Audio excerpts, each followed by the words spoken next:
Hello everyone, DM Gashbad here, and today I will be bringing you my second battle report for Perilous Tales, the cooperative or solo pulp adventure game by Planet Smasher Games. My group of intrepid explorers are the Knights Templar, the Luddites of Light, the Society for Destructive Anachronism. They are a group of witch hunters in the early 1900s that have turned away from technology and modern newfangled things to hunt monsters the old-fashioned way. My leader is in the middle there, that's Captain Hansel Mayberry. He has 12 wounds, 3 actions around, and a skill of 4. I also gave him the skills Tough, so he takes 1 less damage each time he gets hurt, and Brute, so he is plus 3 skill in hand-to-hand combat. The rest of the group are all teammates, which means they have 8 health, 2 actions around, and a skill of 2. From left to right, they are Tybor with the crossbow. He has the skill Eagle-Eyed, so he can take a peek at the threat markers and see what they are. Next to him we have our priest, Cleric Grodevalka. He has the medic skill. Over on the other side we have Volodar the Pale with his 2 pistols. He has the skill Hair Trigger, so he can always go on eyes peeled, so he has a chance to shoot at any monsters jumping out at him. And finally, all the way on the right we have Dursus, who has the skill Sneaky, so he can attempt to sneak past threat markers and not activate them. If you remember last game, the Knights Templar were sent on a bit of a wild goose chase. We had to investigate a haunted mansion, but it turns out it was just some crazy guy named Kevin McAllister who had rigged the mansion with a whole bunch of traps. But even though Kevin McAllister himself was not supernatural, turns out in order to scare people away from his old haunted castle, he did do a lot of research on the subject. So when looting the whole place right before we blew it up, we did find some interesting notes and textbooks which led us to an old temple outside that supposedly leads to a graveyard where a vampire lurks. So thanks, Kevin, that is much more our speed.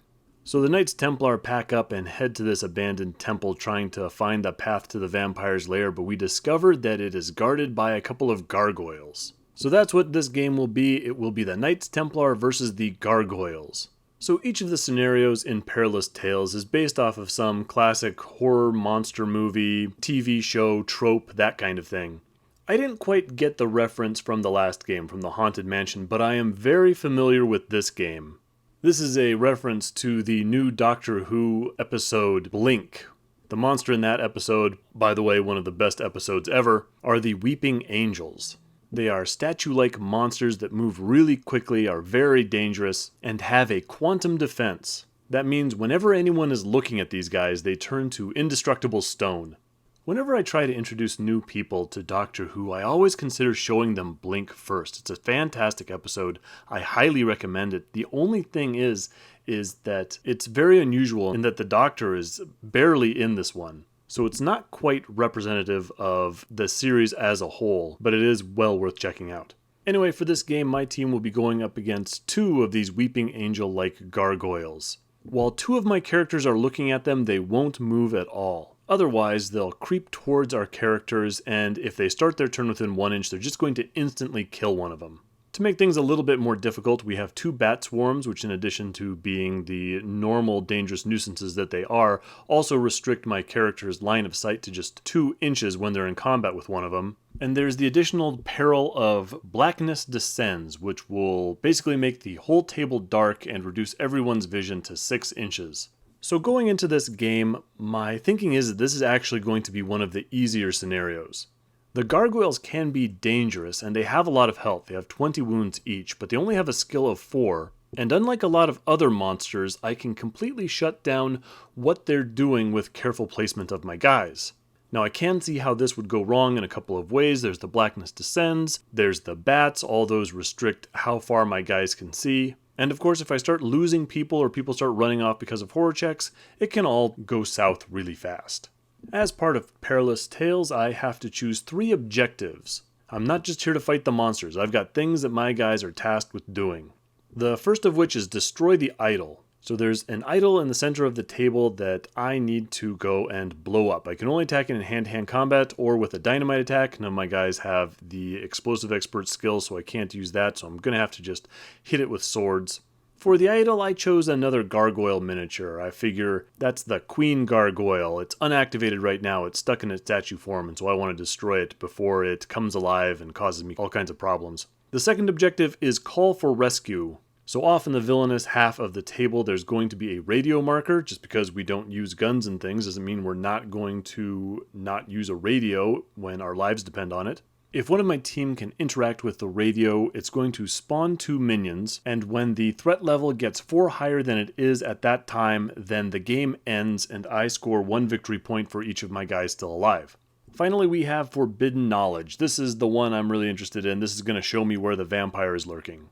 Every time I kill a minion, I roll a d5. On a 5+, then I have found the Forbidden Knowledge. Otherwise, I just add a cumulative +1 to every roll I make after that. A Forbidden Knowledge marker will appear next to the villain I just killed, and if I can grab that, by the end of the game, I get myself 3 victory points. So here's the board all set up with the remains of the evil temple. The Gargoyle Queen statue is located in the center of the board on the right-hand side of that hill. The radio marker you can see is a little white marker off to the right by the trees and the swamp. The threat markers are set up in the aggressive deployment.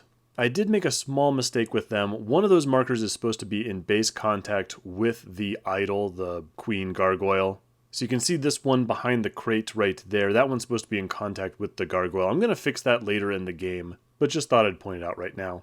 And here are how I deployed my guys. I've got Volodar, Tybor, Grodvalka, and Mayberry in the center. I want to keep everybody together for the most part because I want as many eyes on these gargoyles as I can get. And I do want to find villains. I want to be able to gun them down so that I can find the Forbidden Knowledge. So I might as well head out into the center of the board, try to reveal these markers one by one, and also blow up that idol while I'm there. But on the far side, I have sent Dursus. Dursus has the sneaky skill, so like last game, I'm going to send him down the right. I'm going to have him try to sneak past those threat markers and activate that radio. Dursus has a dangerous job, but we never liked that guy that much, so that's why he got it. So in Perilous Tales, there are 8 threat markers on the board. 2 of them are the 2 masters, the 2 gargoyles. 2 of them are bat swarms, 1 of them is Blackness Descends, and I rolled for the 3 remaining perils randomly. I got Disaster Strikes, which is just there's a cave-in, there's a catacombs below the temple and one of my guys falls into it and gets really hurt. That's going to cause a skill 7 hit and knock me down if it causes any damage. I got Utterly Horrible. So a bunch of the sacrificial victims from this temple's glory days come spilling out of some alcove, and everybody within 6 inches has to make a horror check at disadvantage. And finally, there's Driven Back. So probably someone steps on a loose block and a whole bunch of bats swarm out from below ground, and every hero within 6 inches of the person who revealed that threat marker has to make a skill check, and they're pushed back 3 inches, -1 for each success they got on the skill check. Not too bad, all things considered. I don't think my guys are going to lose a lot of health during this game. There is the Disaster Strikes, which can cause a fair amount of damage. The Bat Swarms aren't really that dangerous. And the Gargoyles, they're either going to kill you or do nothing to you. So my leaders Tough and Grodvalka's Medic aren't going to come into play that much. But it does mean in a lot of ways I don't have to worry about dying. So it is round 1, and I'm going to start with Tybor. Tybor has the Eagle-Eyed skill, so I'm going to use him to take a look at some of those nearby threat markers. He's within 1 inch of another character, so we can do this with advantage because this action is supported. We try and look at the threat marker right in the middle of the table, and we do that successfully, and we find out that it's number 1. Okay, so that's going to be one of the gargoyles. I don't know if it's good or bad to find the villain this early in the game, certainly knowing that he's right in front of us, right where we want to go, but that's what we're dealing with. I also tried to take a look at the threat marker right off to the right of that, but I fail. So now that I know that's the master, I want to set my guys up to destroy him, because I want to find that forbidden knowledge one of these guys is guarding.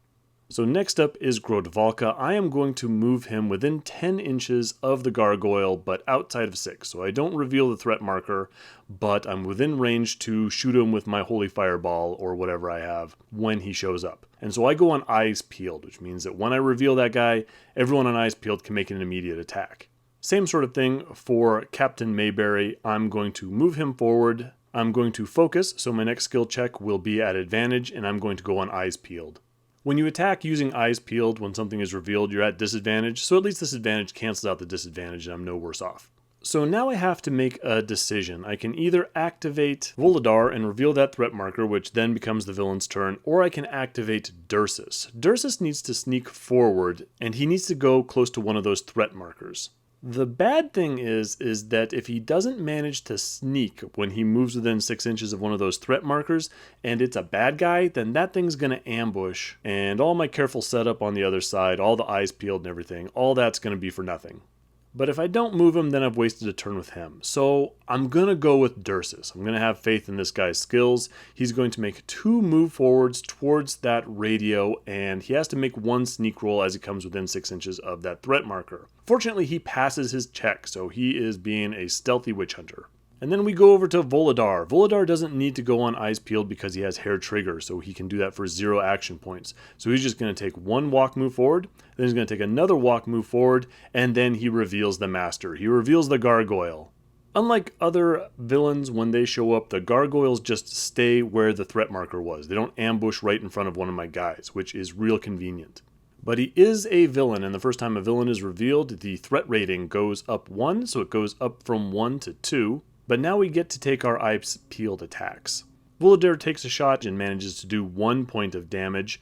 Grodvalka doesn't manage to do any, but I've got higher hopes with my leader, with Captain Mayberry. It's a shooting attack, so it's always a +1 skill, so he's going to have 5 skill, and he's not at disadvantage because he did the focus.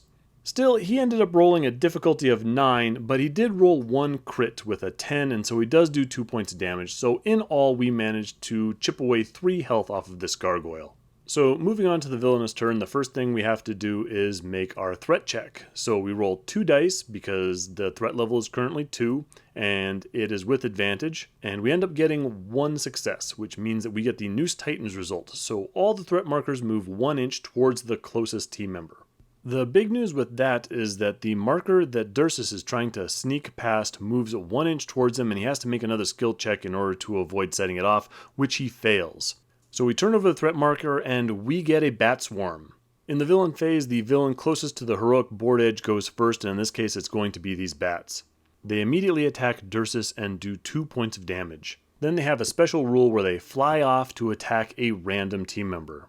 In this case, they fly off to attack Captain Mayberry. That's not too bad. He's really good in hand-to-hand combat. It does reduce his vision to just 2 inches, but still, we got lots of team members to back him up, so we should be okay. As for the gargoyle, it also has a special behavior chart, but the long and the short of that is that it doesn't do anything because at least 2 of my guys have a line of sight to him. So we are back to the heroic turn, and I want to start off with Captain Mayberry because these bats are in my way. So I go ahead and swing with my big Zweihander. I've got 7 dice to attack this thing, but I only managed to do 3 wounds, which is a little disappointing. So I go ahead and use Captain Mayberry's second action to attack these bats. I roll a difficulty of 8, but I managed to get 3 9s and a 10, so I do enough damage to take these bats out. They have a total of 8 wounds, so those bats are no more. I roll a d5 to see if these bats were the ones protecting the forbidden knowledge. Well, of course they're not, so I do get to add a +1 to any subsequent rolls. But I take my last action. I'm going to fire a shot with my old trusty pistol at the gargoyle, but I fumble. I roll a 10 on the difficulty dice and don't do any damage. I'm going to activate Cleric Grodvalka next. Cleric Grodvalka is just going to continue to throw holy fireballs at this gargoyle. The first roll he makes gets double 10, so 2 crits for a total of 4 damage, and then his second shot adds another 1, so he did real well putting 5 points of damage on this gargoyle. Moving on, we go to Mr. Tybor, who is not quite in range, so he has to sneak forward a little bit to get within 10 inches of that gargoyle, and then he takes 1 shot and also does real well. He hits it for another 3 damage.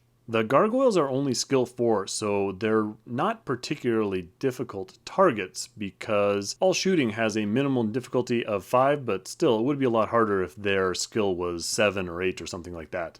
We're going to activate Voladar next with those 2 pistols of his. He's a little worried about some of these threat markers creeping towards him.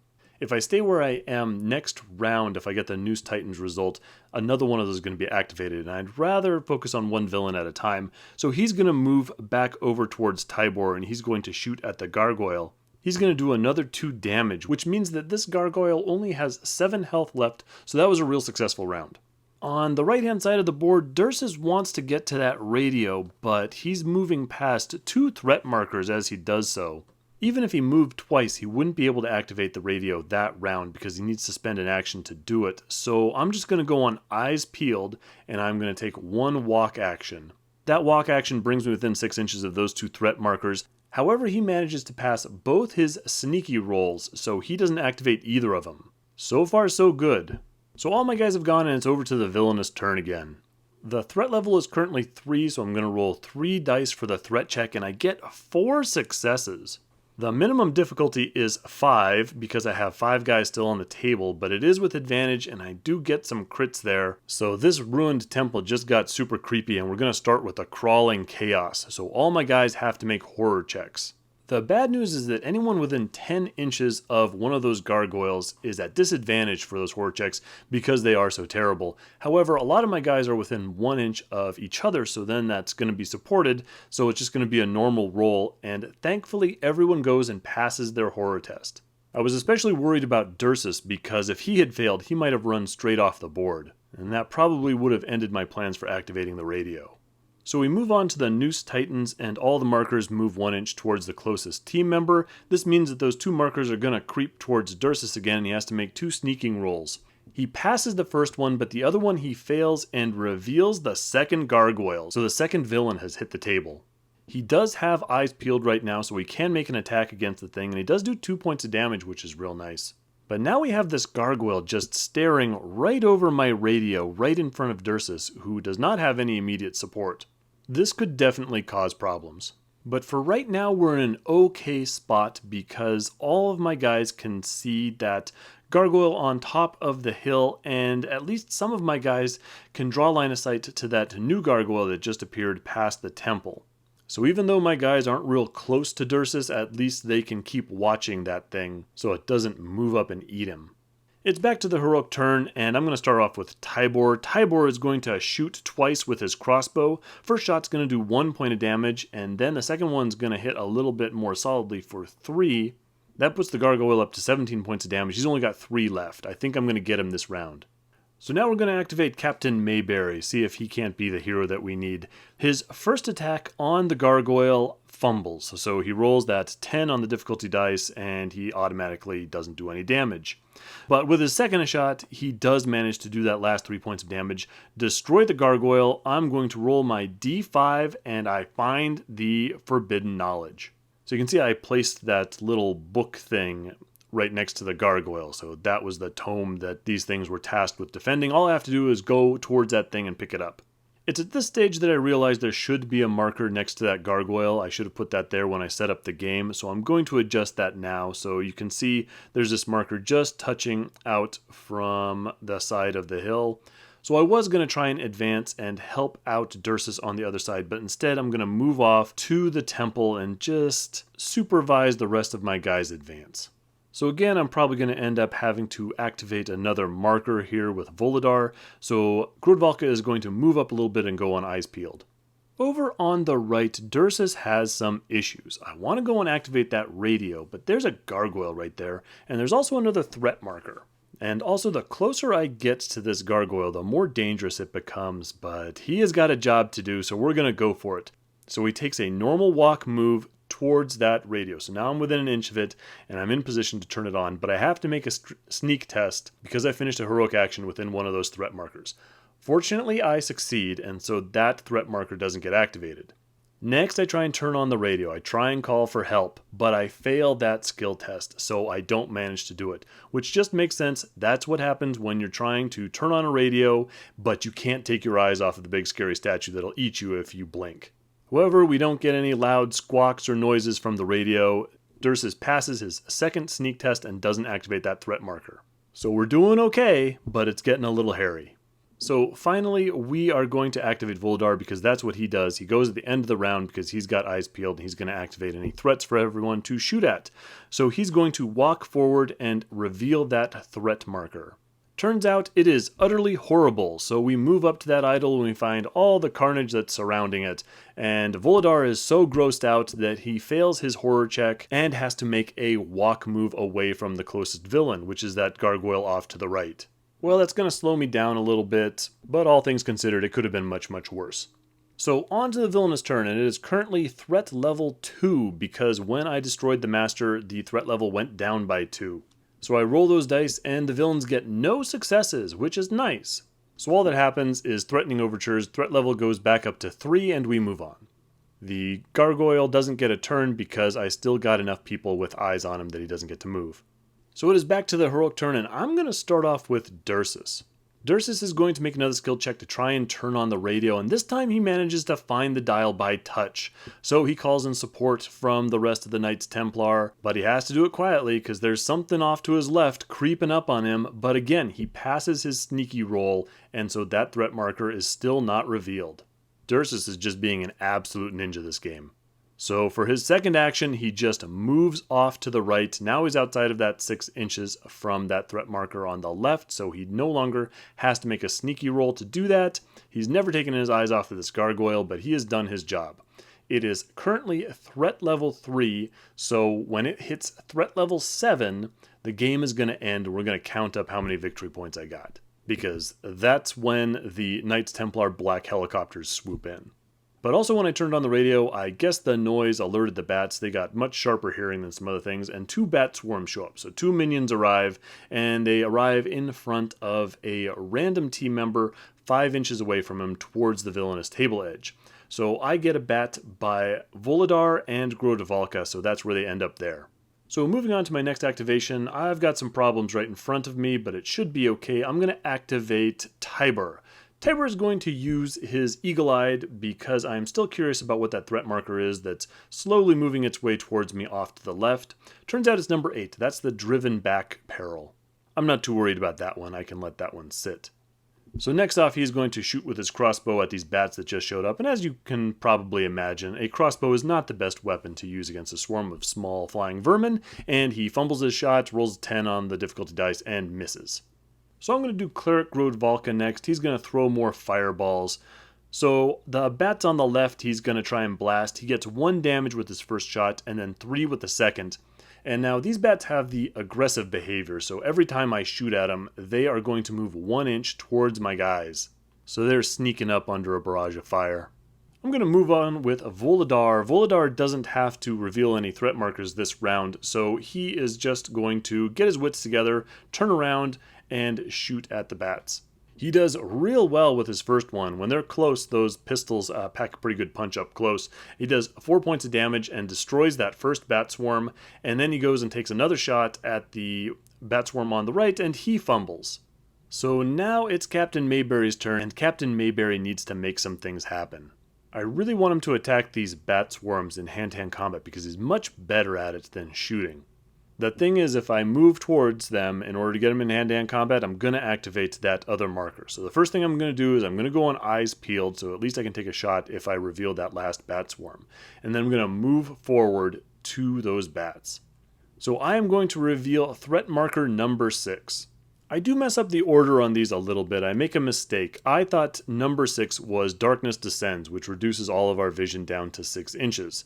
So that's how I play it. Now I think everyone on the board can only see 6 inches. Well, except for Captain Mayberry because he's currently engaged with those bats, so he actually only has a vision range of 2 inches. So now Dursus isn't in a whole lot of trouble. He's very close to that gargoyle and not many people can see it anymore.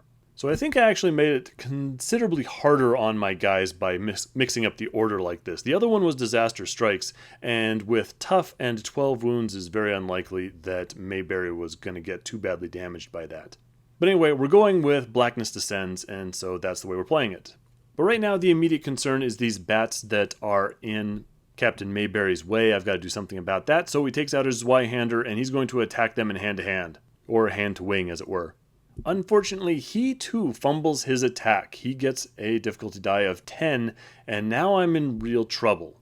I'm not sure if this is a good idea, but I go and use my once per game reroll. Every game you get to reroll 1 set of dice, and I think this is the time to do it. Even though things could get a little bit shakier later on, I might want to save it for a horror check or something like that, so I'm going to use it for right now. I'm going to reroll my attack. I do fantastically, so I think it was a good choice. Captain Mayberry does 9 points of damage in this whirlwind of blades that he's unleashing on these bats. That kills off the bat swarm. He still has 1 more action, and so he's just going to walk towards that other gargoyle. Now I have 2 people looking at it, and he's not going to get to move in this next round. I think that worked out well. So all my heroes have gone. We're over to the villainous turn. We start off with the threat check. Our threat level is 3, we roll 3 dice, we only get 1 success, which is great. So Noose tightens, all the markers move up a little bit, the threat level goes up to 4, and we're doing okay. So it's back to the hero's turn, and Dursus doesn't have to worry about sneaking around anymore, and so he can just open fire. He somehow shoots twice with his single-shot pistol, and he hits for 1 point of damage and then 4 points of damage, meaning he got 2 crits on that second shot. So again, I can't see more than 6 inches now, so Grodvalka just needs to get going. We need to get to that forbidden knowledge, we need to keep eyes on that gargoyle, and we need to destroy that idol. So he just moves 2 times up to the right-hand side. Same thing with Voldar, he just needs to get where the action is, so again he walks twice, as does Tybor. So Captain Mayberry's last to go in the round, he's got a lot to do. Unfortunately, what I really want him to do is start hitting that idol, because he has a really good melee attack. The downside is that I'm going to have to move within range of 2 threat markers in order to do it, and I know what they are. One is going to be a bat swarm, and the other is going to be disaster strikes. There's a number of problems with what I did. First off, I forgot that striking the idol is going to add 2 to the threat rating, which means that it's going to come that much closer to ending the game, because now when the threat level goes up to 7, game's just over. Also, I forgot that when disaster strikes does any damage, it knocks you down to lose your last action. So keeping in mind that I forgot all of those 2 things, what I did was I took 1 shot at the gargoyle over by Dursus. I did okay, I put 3 points of damage on him, and then I thought, well, I know one of those is a bat swarm, so I'm going to go on eyes peeled, and I'm going to move into contact with that idol. I'm going to get set up, I'm going to do an attack on the bat swarm, and I'm going to be in position to attack this idol next round. And of course, all of that goes out the window when Disaster Strike shows up. So sure enough, here come the bats, here comes Disaster Strikes. Mayberry takes 5 points of damage from the Disaster Strikes, but it goes down to 4 because he is tough. However, it does knock him down, which means that he can't do his eyes peeled attack on the bats. I do have Voladar nearby, and Voladar has Hair Trigger, which means that he always has eyes peeled if he took his activation that turn. But he is so shaken by Mayberry's lack of planning that he fumbles his attack roll and doesn't do any damage. So the bats have ambushed, so we are over to the villainous turn. We take our threat check. We are currently at threat level 4, but we roll pretty luckily, and we only get 1 success, which means that the 1 remaining marker moves a little bit to the right. I know what that is. That's the pushed back peril. And the threat level goes to 5. And I want you all to know I always resist the temptation to say that is threat level midnight. So on with the villainous turn, the bats activate next. So even though Mayberry is knocked down, which means the bats get advantage, they are only skill 3 and Mayberry has a skill 7 in hand-to-hand combat, so they don't do any damage. After the attack, they are supposed to disappear and reappear by a random team member. Well, I roll randomly and we get Mayberry again, so they just kind of flap around and end up right where they started. The gargoyle, of course, has too many people looking at him and he can't shift out of his quantum state and so doesn't do anything. So things are looking pretty good for the heroes. We're going to start with Dursus again, who is just furiously reloading and taking shots on that gargoyle. He managed to do 5 damage with his first attack, which means that he got a hit and 2 crits. His second shot does another 1 point of damage, so we are up to 16 points of damage on this gargoyle, and it is on its last legs. Cleric Grodvalka is next. He is going to miss with his first shot, but his second Holy Fireball causes 2 points of damage. Next is Voladar, who is just in range. His first shot misses, but his second shot finds the range and finishes off that gargoyle. Does the last 2 points of damage, and so now all the masters are dead. So we really need to finish up this mission, get some of these objectives accomplished before the rest of the team shows up. We don't want them taking credit for anything. So Tybor is just going to walk towards Captain Mayberry and use an action to help him back onto his feet. So I was thinking I wanted to use Mayberry to attack the idol this round, even if I had to ignore the bats to do it. But then I remembered the thing about the first time I attack the idol, I'm going to add 2 to the threat level. That means that in the villainous turn, the threat rating is going to go up to 7 and the game is going to end. And that's bad news if I don't destroy the idol. And I believe the idol has 10 wounds, so it's kind of shaky as to whether I'm actually going to do it. So I'm going to have to abandon my attempts to destroy the idol. I guess the Queen Gargoyle is just going to have to live another day, and we're just going to have to accept that it's indestructible in the form that it's in right now. It's just too tough. That's why it's the queen. So I'm going to go and I'm going to just destroy the bats, and I'm going to concentrate on getting that forbidden knowledge. So he wheels on those bats, does 4 points of damage with the first hit, then fumbles the second hit. What can you do? I'm all out of rerolls. And then on his third attack, he manages to do the remaining 4 wounds and kill off the last villain on the board. So all my guys have gone, and it's back to the villainous turn, which means that we make our threat check now with 5 dice. Unsurprisingly, we get 4 successes, and so everyone has to make horror tests. This isn't so bad because now that all the villains are dead, if I fail, I'm just moving 4 inches back towards my table edge and no one's going to run off the board. The bad news is I get a bunch of people who fail. Grodvalka, Volodar, and Dursus all pass, but Mayberry and Tybor both fail, and those are the guys that were the closest to the forbidden knowledge, so that doesn't really help me that much. The Noose Titans, the remaining marker, moves 1 inch towards me. It's not going to be doing that much this game. And the threat level goes up to 6. So this is going to be the last round of the game. This next round, the threat level is going to go up to 7, the cavalry is going to arrive, and whatever victory points we get are the ones we're going to have. So what I really need to do is I need to get that forbidden knowledge. I need to get someone over there, and it's a little tricky because there's that crate and there's that idol in the way, and of course there's that hill.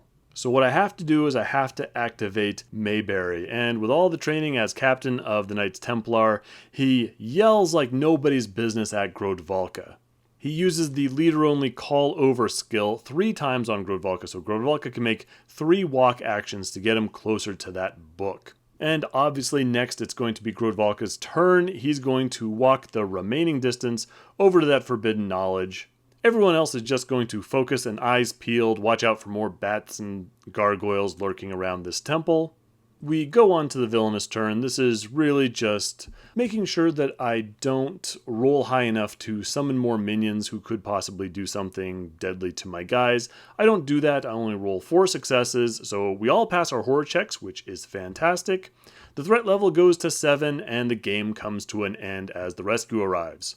So it looks like we did pretty well. All our guys are still alive, leader's still alive, we got the forbidden knowledge, we now know where the vampire is lurking, the masters are dead, so counting up the victory points, we end up with 8, which on the chart says that this is a tale fit for the telling. So finally, my group gets to go back to Knights Templar HQ and give an actual report about actual supernatural activity that we successfully destroyed. So sure enough, I thought that was going to be a little bit of an easy one, and it wasn't too bad. It was a fun game. I do like the mechanics. I like that these guys are a little bit different. It was a little bit shaky over with Dursus trying to sneak over to the radio and turn it on while there's this gargoyle looming over him, so great job, Dursus. The skills that I chose didn't work out perfectly in this scenario. I didn't want to get into hand-to-hand combat with the gargoyles because even if I had people looking at them, they would just instantly kill me in their turn. There wasn't a lot of damage to either heal or reduce by tough, but you can't argue with success. The Knights Templar have pluck.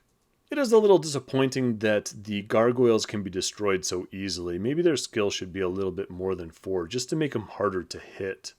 Also, the perils I rolled up were actually not too bad. But I enjoyed the game. The Knights Templar have 2 successes under their belt, and we're going to move on to the vampire for the next scenario. I imagine that one's going to be a lot bloodier. But that's what you get in this job. Thanks for watching. If you have any questions, observations, concerns, that kind of thing, go ahead and leave them in the comment section below. Check out the Doctor Who Blink episode, and I will see you on the next one.